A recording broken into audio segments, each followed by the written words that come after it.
ఎక్కడో జర్మనీ అంటాడు, రష్యా అల్లుడు కదా, పక్కన జర్మనీ గురించి ఆయనకి బాగా తెలిసి ఉంటుంది. కానీ ఆంధ్రప్రదేశ్లో ఏం జరుగుతుందో ఆయనకు తెలియకపోవడం మాకు బాధాకరం. నేను హయ్యెస్ట్ సీట్స్ గెలుచుకున్నాను కాబట్టి అసలు ప్రతిపక్ష హోదా నాకుండాలి అన్నాడు. సంతోషం, నువ్వు ప్రతిపక్ష నాయకుడిగా ఉండి చంద్రబాబు నాయుడు చేసే తప్పుల్ని నిలదీస్తాను, ప్రజల పక్షాన ఉండి పోరాటం చేస్తాను అంటే వెంటనే మీ డిప్యూటీ సీఎం పోస్టుకి రాజీనామా చేసి ప్రతిపక్ష హోదా తీసుకొని ఎదురుగా కూర్చొని ఆయన చేసే తప్పుల్ని ఎత్తి చూపించండి. ఆ పని మీరు చేయలేరు కదా. చంద్రబాబు నాయుడికి కష్టం అంటే డైవర్షన్ పాలిటిక్స్ చేస్తారు, చంద్రబాబు నాయుడు గారికి కష్టం అంటే రోడ్డు మీద పడుకుంటారు. కానీ ఈ రాష్ట్రంలో ఆడపిల్లలు రేప్ అవుతున్నా, మర్డర్ అవుతున్నా, విద్యార్థులు రోడ్ల మీదకి వచ్చి చెప్పులతో కొట్టుకుంటున్నా, వాళ్ళకి జరిగిన అన్యాయానికి మీరు హాస్పిటల్ బెడ్ మీద పడుకొని ఏమీ విన్నట్టు ఉంటారు. ఎన్నికల ముందు మీ స్పీచ్లో ఆవేశంగా మీరు చెప్తుంటే నిజమని నమ్మిన వాళ్ళు ఈరోజు వాళ్ళ చెప్పులతో వాళ్ళు కొట్టుకుంటుంటే అయినా మీకు అర్థమవుతుందంటే అది కూడా అర్థం కాకుండా మళ్ళీ జగనన్నను బ్లేమ్ చేస్తున్నారు. మీకు నిద్రపోయినా, మెలుకున్నా, అసెంబ్లీకి వచ్చినా, బయటికి వెళ్ళినా ఎప్పుడు జగన్ జగన్ జగన్ జగన్ని ఎలా తిట్టాలి, జగన్ మీద ఎలా దుమ్మెత్తిపోయాలన్న ఆలోచన తప్ప మరొకటి లేదా? 9 నెలలైంది మీరు అధికారంలోకి వచ్చి. మెజారిటీ సీట్లు మీకున్నాయని గొప్పగా చెప్పుకుంటున్నప్పుడు 11 సీట్లని ఎక్కిరించే మీరు 11 సీట్లున్న జగనన్నకి ప్రతిపక్ష హోదా ఇవ్వడానికి ఎందుకు భయపడుతున్నారు? ఒకవేళ మీరు గవర్నర్ స్పీచ్లో చెప్పినట్టు గత ప్రభుత్వంలో జగన్ గారే తప్పులు చేయడం వల్ల నష్టపోయి ఉంటే ఆయన ప్రతిపక్ష హోదా ఇస్తే అసెంబ్లీకి వస్తారు కదా, అప్పుడు నిలదీయండి, ప్రూఫ్లు చూపించండి.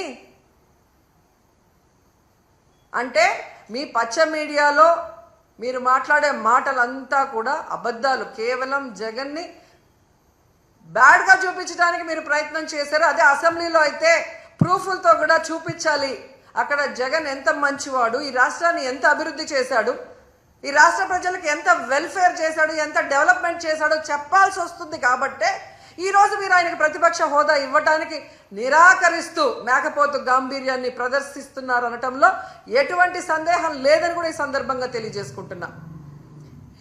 ఎందుకు ఇంత గంటాపదంగా నేను చెప్తున్నానంటే ప్రభుత్వం చేసే అవినీతిని ఎత్తి చూపించే PAC, పబ్లిక్ అకౌంట్స్ కమిటీ, ఈ దేశంలో ఏ రాష్ట్రంలో అయినా ప్రతిపక్ష ఎమ్మెల్యేకే ఆ పోస్ట్ ఇస్తారు, PACని. అలాంటి పోస్ట్ కూడా ప్రతిపక్ష ఎమ్మెల్యేకి ఇవ్వకుండా దొంగదారిన మీ ఎమ్మెల్యేకి మీరు ఇచ్చుకున్నారు అంటే మీ అవినీతి ఎంత పెద్ద ఎత్తున జరిగింది. అది బయట రాకుండా ఉండటం కోసం దొంగదారిలో మీ ఎమ్మెల్యేని PAC చైర్మన్ని మీరు ఎలా చేసుకున్నారో అందరూ కూడా గమనిస్తున్నారన్న విషయాన్ని తెలుసుకోండి. ఎందుకంటే దేశంలో ఏ రాష్ట్రంలో లేనటువంటి విధంగా ఈరోజు ఈ PAC చైర్మన్ని మీరు తీసుకోవటం అనేది చూస్తుంటే, గతంలో ఎక్కడో విన్నాను తాలిబన్ల పాలనలో మాత్రమే ఇలా జరిగిందని, తర్వాత నారా చంద్రబాబు నాయుడు గారి పరిపాలనలోనే ఇలా జరిగింది అనేది చరిత్రలో చరిత్రహీనుడిగా మీరు నిలిచిపోతున్నారని కూడా ఈ సందర్భంగా తెలియజేసుకుంటున్నా. అండ్ ముఖ్యంగా మీరు చూస్తే ఎంత విచిత్రం అంటే అసెంబ్లీకి TV9 రాకూడదంట, NTV రాకూడదంట, 10TV రాకూడదంట, సాక్షి రాకూడదంట.